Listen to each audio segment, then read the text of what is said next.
Merci beaucoup, vous m'entendez? Donc je m'appelle Antoine Dehunière, je suis cardiologue à Louis Pradel et puis je m'occupe spécifiquement des patients avec des maladies cardiogénétiques qui sont des maladies, vous venez de le voir juste avant, qui peuvent parfois mener à une mort subite ou à un arrêt cardiaque. Et donc on va parler de ces pathologies dans le sport. Donc déjà une diapo d'intro qui est hyper importante pour vous rappeler, vous le savez, que l'activité physique, elle est avant tout bénéfique. Je pense qu'en STAPS, vous le savez tous, bien sûr. Nous, sur le plan cardiovasculaire, on a beaucoup de bénéfices à l'activité physique, notamment sur la fonction des vaisseaux sanguins qui vont avoir leur fonction qui va être améliorée par l'activité physique, sur ce qu'on appelle la balance autonomique, donc une plus grande utilisation du système nerveux vagal, remodelage vasculaire, ça veut dire des patients qui vont pouvoir avoir des vaisseaux meilleure qualité, qui vont pouvoir s'adapter en cas de problème de manière plus importante en cas d'activité physique et moins de dégâts en général en cas notamment d'infarctus du myocarde chez les patients sportifs. Donc beaucoup de bénéfices du sport sur le cœur. Mais vous le savez, parce que c'est souvent très médiatisé, il peut y avoir malheureusement des accidents, des arrêts cardiaques qui peuvent survenir, notamment pendant le sport. C'est pas la seule circonstance. Avec, c'est, je pense, la dernière grande histoire médiatisée, c'était l'arrêt cardiaque d'Eriksen pendant l'Euro de foot 2021, et qui est aussi, je trouve, un bel exemple de comment ça peut bien se passer, entre guillemets, puisque Eriksen, il avait été très bien pris en charge, réanimé tout de suite, avec une chaîne médicale de survie qui avait été assez exceptionnelle et qui fait que maintenant, il n'a pas de séquelles évidentes de ce qui lui est arrivé et il a pu reprendre son activité sportive comme avant. Et donc, c'est aussi le message, c'est que si la chaîne de survie se passe bien, et dans le sport, souvent, les événements ont lieu devant du public, et ben, les gens peuvent tout à fait survivre et après avoir une vie tout à fait normale. Donc, quand on parle de mort subite, de quoi on parle? Donc, la mort subite, là, c'est une petite définition, c'est une mort soudaine qui survient soit dans l'heure suivant l'apparition de symptômes, donc les patients commencent à avoir des signes qu'ils n'avaient pas une heure avant, soit alors chez des patients qui sont retrouvés décédés et pour lesquels le décès était imprévisible 24 heures auparavant. Et la mort subite du sportif, c'est une mort subite qui survient soit durant l'activité physique, soit dans l'heure immédiate après l'arrêt de l'activité physique. C'est ça la définition pour parler de mort subite du sport. Donc, quelle petite notion de fonctionnement du cœur, assez simple, mais pour comprendre un petit peu mieux la suite. Donc le cœur, c'est vraiment le centre du système circulatoire. Vous voyez là, c'est un corps humain qui est représenté avec les artères et les veines. Et le cœur, c'est vraiment au centre, c'est la pompe qui va avoir deux côtés, un côté gauche et un côté droit. Le côté gauche, son fonctionnement, c'est d'aller éjecter du sang oxygéné dans les organes. Donc ils vont partir du cœur pour aller dans les organes. Et la partie droite du cœur, c'est le sang veineux qui va revenir au cœur. C'est du sang qui est pauvre, qui a été usé par les tissus et que le cœur va réenvoyer aux poumons pour être oxygéné. Et le cœur lui-même, donc le cœur il vascularise l'ensemble de l'organisme et lui-même il est vascularisé par des artères qui s'appellent les coronaires qui font le tour du cœur et qui vont le nourrir.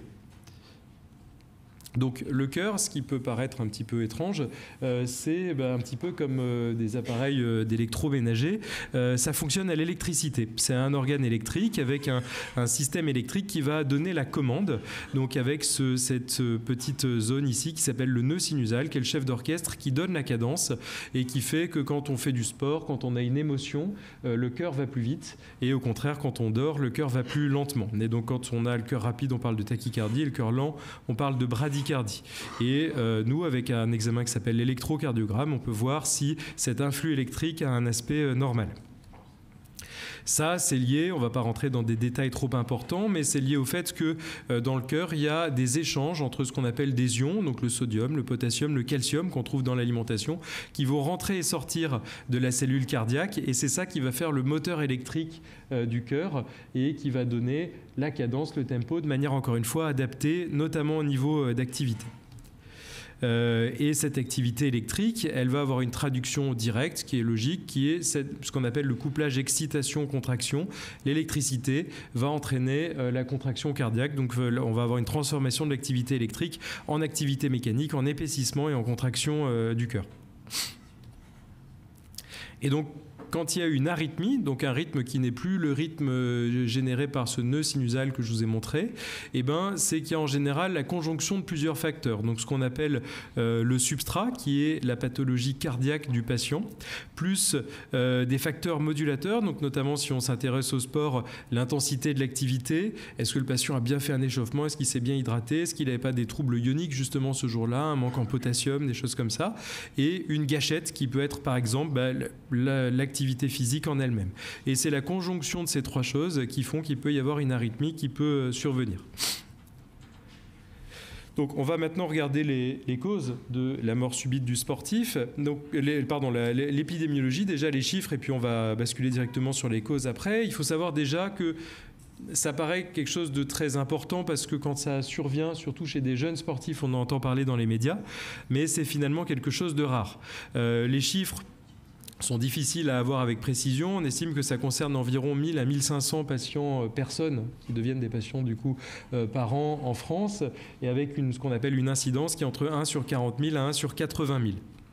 Il faut savoir que, et on le verra dans la suite, il y a deux grands cas de figure. Il y a la mort subite du jeune athlète, donc avant 35 ans, les sportifs de très haut niveau, et la mort subite de monsieur et madame tout le monde, qui survient plutôt en général après 40 ans. Et vous voyez que les pics d'âge sont très différents. Chez les jeunes athlètes, ça survient en général vers la vingtaine. Et chez les patients non athlètes, c'est plutôt aux alentours de 45-50 ans. Les sports les plus souvent concernés, alors ça en fait c'est tout simplement lié à la popularité des sports. Donc il y a plus souvent en termes de chiffres bruts de morts subites durant le vélo, le foot et la course à pied, tout simplement parce que ce sont les sports les plus pratiqués. Mais ça ne veut pas dire que ce sont des sports plus meurtriers que les autres. Quelque chose qui est très important et qui je pense doit vous marquer parce que c'est marquant et c'est un gros problème en fait qu'on a en France, c'est le taux de survie de ces événements qui est très variable selon la région géographique dans laquelle on se trouve dans le monde. Et je vais vous montrer dans cette diapo qu'on est très mauvais en France. Donc cette étude, ils avaient regardé le taux de survie des personnes victimes d'arrêt cardiaque durant le sport en France, et ce taux de survie, il est de seulement 16% à peu près. Pourquoi ? Parce que en fait, il y avait un massage cardiaque qui était fait par les témoins dans moins d'un tiers des cas, et ils avaient montré dans cette étude de manière logique que quand le massage cardiaque était fait et quand les personnes témoins allaient chercher le défibrillateur, en fait, chacun de ces deux facteurs multipliait presque par 4 la probabilité de survenue de la personne. En fait, du coup, en France, ces choses-là sont pas faites, tout simplement. Quand on s'intéresse à un autre pays, je crois que c'était la Hollande, c'est la Hollande, oui, et le taux de survie pour le même type d'événement, il est de près de 50%. Pourquoi ? Parce que dans près de 90% des cas, les témoins font le massage cardiaque. Donc, il y a tout simplement un problème d'éducation en France de la population. Les gens n'osent pas ou ne savent pas qu'il faut faire le massage cardiaque. Et si on va encore plus loin, au Japon, alors là c'est spécifique à un seul sport, mais c'est pendant les marathons, ils avaient regardé qu'au Japon, quand le défibrillateur était disponible, parce qu'au Japon les gens sont formés, savent, toute la population sait qu'il faut aller chercher le défibrillateur et qu'il faut masser, et quand le défibrillateur était disponible, ça dépend un peu du tracé du circuit du coup, mais dans 95% des cas, les gens survivaient. Donc on voit qu'en fait, on peut très bien faire en sorte que les gens survivent, et en France, on doit vraiment s'améliorer. Alors, quelles sont les causes ? Donc, je vous ai dit, il y a deux grandes catégories de personnes qui font des arrêts cardiaques au sport et qui sont très différentes. Il y a d'un côté Eriksen, pour caricaturer, les athlètes de moins de 35 ans, et de l'autre côté, madame, monsieur, tout le monde qui se remet à faire du sport en n'ayant pas eu d'activité physique intense avant. Et les causes, en fait, de ça sont très différentes. Si on s'intéresse au cas le plus fréquent, qui est celui du patient non athlète, ce qu'il faut savoir déjà, c'est que dans une majorité de cas, la cause de cet arrêt cardiaque, elle n'est pas toujours connue. Pourquoi ? Parce qu'en France, il y a un recours qui n'est pas très élevé chez les patients décédés aux autopsies. Et donc, c'est des familles qui restent dans l'inconnu quant aux causes du décès. Quand il y a une autopsie qui est faite, ou alors surtout dans le cas favorable quand les patients survivent, on se rend compte que dans une très grande majorité de cas, chez ces patients non athlètes de plus de 35-40 ans, ce sont des problèmes de coronaire, d'infarctus du myocarde. Donc qu'est-ce que c'est ? C'est coronaropathie. Donc je vous avais dit, le cœur il est vascularisé par des artères qui vont le nourrir, et en Occident particulièrement, du fait de nos modes de vie, on va avoir, on en a tous, des plaques d'athérome dans les coronaires, donc des plaques qui sont constituées de graisse, de sucre, de débris, qui vont fragiliser l'intérieur de cette paroi et qui vont pouvoir se rompre et donner ce qu'on appelle un infarctus du myocarde, une souffrance du cœur liée à l'obstruction d'une plaque. Et ça, donc c'est plus fréquent quand on est un homme, c'est plus fréquent quand on a des antécédents familiaux et surtout avec les fameux facteurs de risque modifiables que tout le monde connaît. C'est plus fréquent quand on fume, quand on est hypertendu, quand on a des problèmes de cholestérol ou du diabète.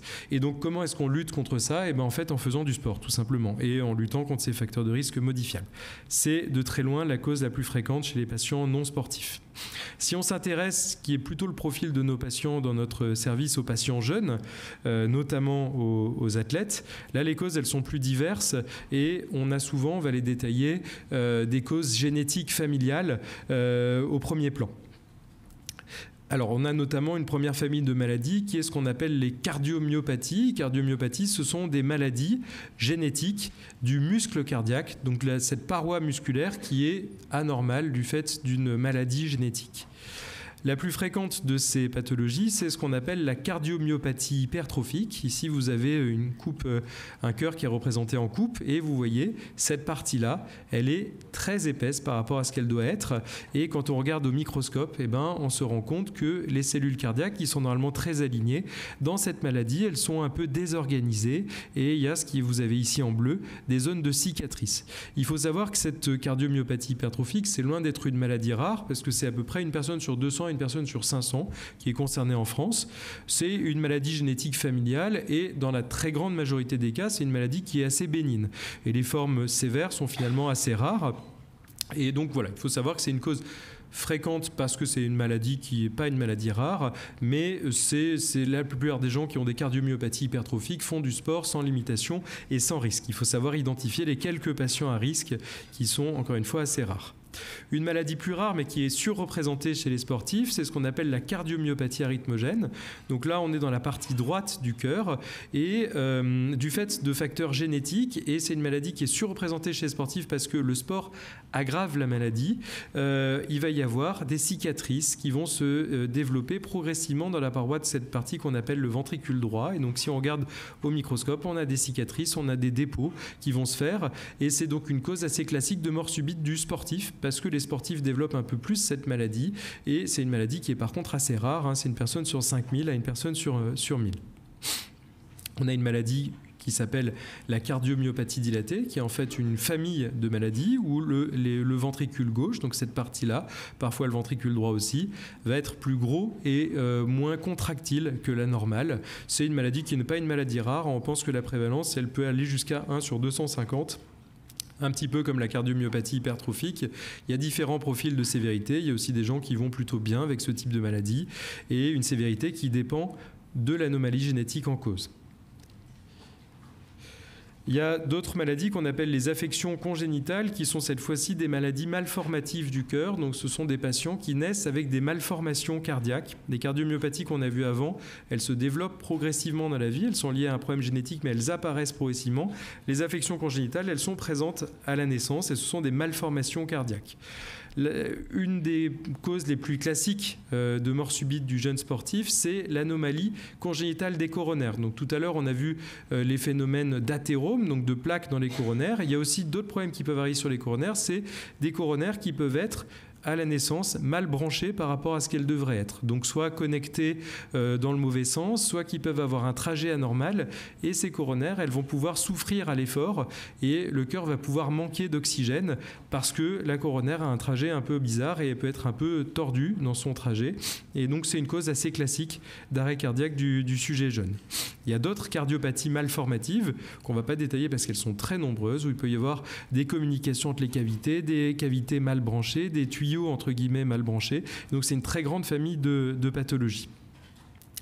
Des pathologies dont on s'occupe beaucoup dans notre service qui sont des maladies purement électriques qu'on appelle les canalopathies. Donc je vous avais dit tout à l'heure, le cœur c'est un organe électrique avec des ions qui entrent et qui sortent des cellules et tout ça c'est régi par ce qu'on appelle des canaux qui font rentrer et qui font sortir les ions des cellules. Ces canaux, eh ben, si les patients ont des mutations sur les gènes qui sont responsables de ces canaux, ça va pouvoir donner lieu à des maladies génétiques, notamment la plus fréquente qui est le syndrome du QT long congénital qui a plusieurs sous-types dont la forme la plus fréquente est la forme de type 1 qui peut donner des arrêts cardiaques à l'effort et aux émotions chez les patients non traités. Et à l'inverse, c'est une maladie que maintenant on soigne bien. Et en général, les patients bien repérés, bien soignés avec un bon plan de traitement, ils vont en général assez bien et on peut leur réautoriser certaines activités. Mais tout l'enjeu, c'est de les dépister, ces patients. Une maladie plus rare qui s'appelle la tachycardie ventriculaire catécholergique, où le cœur va pouvoir faire des arythmies aux émotions, à l'effort et dans l'eau, maladie extrêmement rare qui peut donner donc des troubles du rythme. Vous voyez ici un emballement du rythme cardiaque à l'effort sur un vélo chez un sujet jeune. Et puis d'autres causes, une cause qui est très médiatisée mais surtout aux États-Unis parce qu'elle est plus rare en France, c'est très lié au type de sport qu'on pratique, qui est ce qu'on appelle le commotio cordis. Qui est en fait le fait de recevoir un choc sur le sternum, donc vous voyez ici, au mauvais endroit, au mauvais moment. Et notamment aux États-Unis, eh ben, c'est tous les sports de balle qu'ils pratiquent, en particulier le baseball, où les patients vont pouvoir recevoir un traumatisme qui va pouvoir entraîner une arythmie cardiaque sans forcément qu'il y ait de maladie en fait, cardiaque derrière. Et c'est une cause aux États-Unis assez classique en fait, de mort subite durant le sport. Il peut aussi avoir des myocardites, des infections du cœur. C'est pour ça qu'on conseille toujours d'éviter de faire des activités physiques une dizaine de jours après avoir eu une infection virale, quelle qu'elle soit. Des shunts cardiaques, des ponts musculaires qui peuvent se faire parfois et qui vont pouvoir entraîner des arythmies qui peuvent s'emballer. Et puis pas mal d'autres choses, des problèmes des artères, donc ce qu'on appelle des dissections aortiques ou des problèmes de valves. Voilà, c'était pour faire un petit survol des causes et maintenant je vais vous détailler ce qu'il faut faire si vous êtes en présence d'un arrêt cardiaque qui survient pendant vos activités physiques. Si vous êtes témoin en fait de ça, qu'est-ce qu'il faut faire ? Je pense qu'on vous l'a déjà dit tout à l'heure, mais l'intérêt, c'est de répéter tout ça. Et il y a une petite brochure que j'ai reprise, qui a été très bien faite, qui a été faite par la Fédération française de cardiologie, qui rappelle ce qu'il faut faire. La première question à se poser, et qu'il faut se poser très rapidement, en moins de 10 secondes, c'est « Est-ce que je suis en présence d'un arrêt cardiaque ?» L'arrêt cardiaque, c'est très simple. Il y a deux signes à voir. C'est que le patient, la personne en fait en face de vous n'est pas consciente et ne respire pas ou respire de manière anormale. Donc, une personne qui est inconsciente et qui ne respire pas ou alors qui fait ce qu'on appelle des gaspes, des mouvements respiratoires qui sont anarchiques, cette personne, elle est en arrêt cardiaque. Il ne faut pas prendre du temps à prendre son pouls, etc. Il faut aller tout de suite s'occuper de lui. Au pire, c'est pas ça et vous allez masser quelqu'un pour rien, mais il ne faut pas perdre de temps. Pourquoi il ne faut pas perdre de temps ? Parce que on a notre organe principal qui est le cerveau, qui est l'organe le plus fascinant du corps humain, mais qui a aussi une énorme limite, qui est celle de n'avoir aucune réserve. Ça veut dire que le cerveau, il reçoit en permanence du sucre et de l'oxygène du système circulatoire et il a zéro réserve. Ça veut dire que dès que ça s'interrompt, il y a des cellules cérébrales qui meurent et donc c'est ce qui se passe dans l'arrêt cardiaque et c'est pour ça qu'il faut tout de suite masser parce qu'il faut essayer de sauver le cerveau. Avec les techniques médicales qu'on a, maintenant on peut arriver à récupérer la grande majorité des arrêts cardiaques, mais parfois, si les choses n'ont pas été faites dès le début, on peut malheureusement récupérer des patients qui ont perdu une grande partie de leur cerveau. Donc tout l'enjeu, c'est vraiment de préserver le cerveau. Donc la première étape, quand vous voyez quelqu'un en arrêt cardiaque, il faut tout de suite mettre votre téléphone en haut-parleur pour pouvoir vous libérer les mains et il faut appeler le SAMU, il faut appeler le 15, il faut dire là où vous êtes, ce que vous avez vu et que vous êtes devant quelqu'un qui vous semble être en arrêt cardiaque. Mettre en haut-parleur, ça vous permet d'enchaîner, de faire de manière simultanée la deuxième étape qui est celle du massage cardiaque. Donc le massage cardiaque, ça se fait sur un plan dur, vous le faites au rythme de la chanson Staying Alive, donc à peu près à 100-110 battements par minute et vous massez avec les bras bien droits sur cette partie-là de la fin du thorax, qui est la partie dure de cet os qui s'appelle le sternum, avec les bras bien tendus. Le but, c'est d'avoir une transmission de l'intégralité de votre poids et vous comprimez de manière assez importante, un 5 cm à peu près, donc c'est assez violent. Quand on masse bien, ça arrive très souvent de fracturer les côtes et donc ça donne cette sensation très désagréable de sentir un gros crissement et que le torse devient mou. Et ça, c'est pas grave. Ça peut être un peu effrayant, mais au contraire, ça veut dire que le massage est bien fait. C'est pas grave de perdre ses côtes. Je vous rappelle que l'enjeu, c'est de préserver le cerveau. Et donc, il faut appuyer pour faire sortir le sang. Mais ce qu'il faut faire aussi, c'est bien décomprimer. Parce que quand on appuie, on fait sortir le sang. Et quand on décomprime, on fait en sorte que le cœur se remplisse. Et donc, les deux étapes sont très importantes. Parce que si vous appuyez sans relâcher, à la fin, il n'y aura plus de sang à éjecter dans les organes. Et donc, dans le cerveau. La troisième étape, c'est qu'il faut appeler à l'aide et il faut demander à quelqu'un d'aller chercher un défibrillateur parce que, notamment dans les activités physiques, la cause la plus fréquente d'arrêt cardiaque dans le sport, c'est ce qu'on appelle la fibrillation ventriculaire, une arythmie qui va pouvoir être arrêtée par le défibrillateur. Le défibrillateur, vous le repérez avec ce petit logo vert qui est partout. Il faut savoir quand vous faites du sport où est-ce qu'il est présent. Et c'est très simple, les défibrillateurs actuellement disponibles, ils sont automatiques. Ça veut dire que vous ouvrez l'appareil, il parle et il vous dit ce qu'il faut faire. On peut faire aucune erreur avec un défibrillateur, il suffit de faire ce qu'il vous dit. Vous c'est marqué où il faut coller les électrodes, vous appuyez sur le bouton et le truc déroule tout seul. Donc c'est extrêmement important de le faire. Alors très rapidement maintenant, comment est-ce qu'on prévient cette mort subite du sportif ?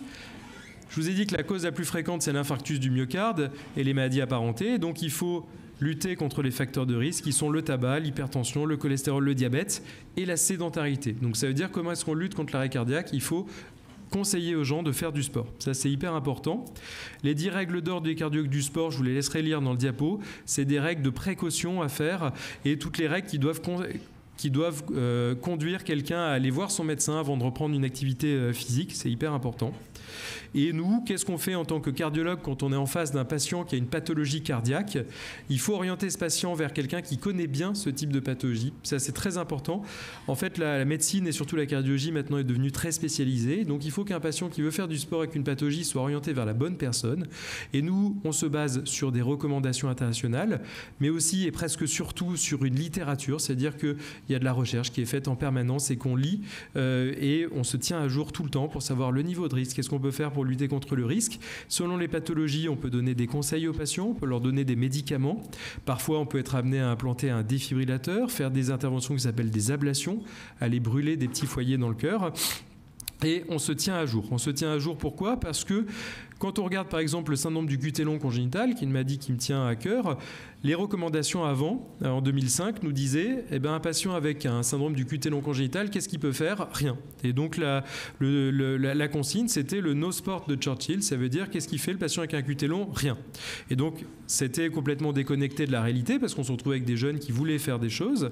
Et ça, c'est les recommandations, et notamment les recommandations européennes qui étaient gravées dans le marbre, qui reposaient sur aucune donnée scientifique très solide. On a été aidé récemment par les Américains. Il faut savoir qu'aux États-Unis, quand un patient veut faire du sport avec une maladie, il voit son cardiologue en consultation, le cardiologue l'informe sur le niveau de risque, et après le patient, il repart avec l'info et il fait ce qu'il veut. Aux États-Unis, quand vous voulez faire le marathon de New York, par exemple, vous signez vous-même votre certificat pour dire « j'ai compris les risques et je les prends sur moi ». Et donc, ça leur permet aux États-Unis d'avoir, contrairement à la France et aux autres pays européens où la responsabilité est celle du médecin, d'avoir en fait beaucoup de patients qui ont décidé de continuer des activités physiques intenses en connaissance du risque, et ils ont pu faire des études et montrer que notamment dans le syndrome du QT long, quand un patient est bien suivi, bien traité, asymptomatique sous traitement et qui voit tous les ans son cardiologue spécialisé, en fait chez ces patients il se passe quasiment rien. Et donc ça leur a permis d'assouplir les règles avec ces patients avec des conditions qui sont assez strictes, notamment la présence d'un défibrillateur externe, des médicaments, mais ces patients qui peuvent parfois faire des sports de haut niveau. Dans cette étude qui est à droite, alors ils n'ont pas révélé le nom, mais il y avait un champion olympique dans l'étude qui était porteur d'un QT long et qui était suivi aux États-Unis. Et donc le message, c'est que ces maladies, ces patients, il faut les évaluer de manière individuelle. C'est pas la maladie qu'on évalue, c'est vraiment une personne dans son environnement avec sa maladie, son désir et le risque. Et c'est une vraie discussion patient-médecin où on prend en compte les désirs du patient et toutes les données qu'on a pu récolter. Là, c'est ma dernière diapo. C'est pour vous dire que ces collègues américains, ils ont fait la même étude dans cette maladie qui s'appelle la cardiopathie hypertrophique et ils ont montré sur une très grande cohorte de près de 1700 patients qu'en comparant ceux qui faisaient des sports intenses et ceux qui faisaient des sports de loisirs, il n'y a pas plus de risques dans les sports intenses que dans les sports de loisirs. Et donc ça, c'est des choses qui nous rassurent et qui nous confortent dans ce qu'on faisait, encore une fois, dans cette évaluation individuelle par des médecins experts. Donc voilà, encore une fois, le message, c'est le bénéfice du sport et puis une évaluation individuelle pour les patients qui sont concernés. À la demande des infirmières du service, je vous ai mis juste cette dernière diapo qui est pour vous dire que nos infirmières organisent chaque année une course à Paris pour promouvoir le traitement de l'insuffisance cardiaque. Et donc cette année, c'est le 22 septembre et donc vous êtes tous les bienvenus pour participer. Il y a un 10 km, c'est assez sympa et donc vous pouvez vous inscrire. Voilà, et puis là, c'est l'équipe de notre service. Merci à tous.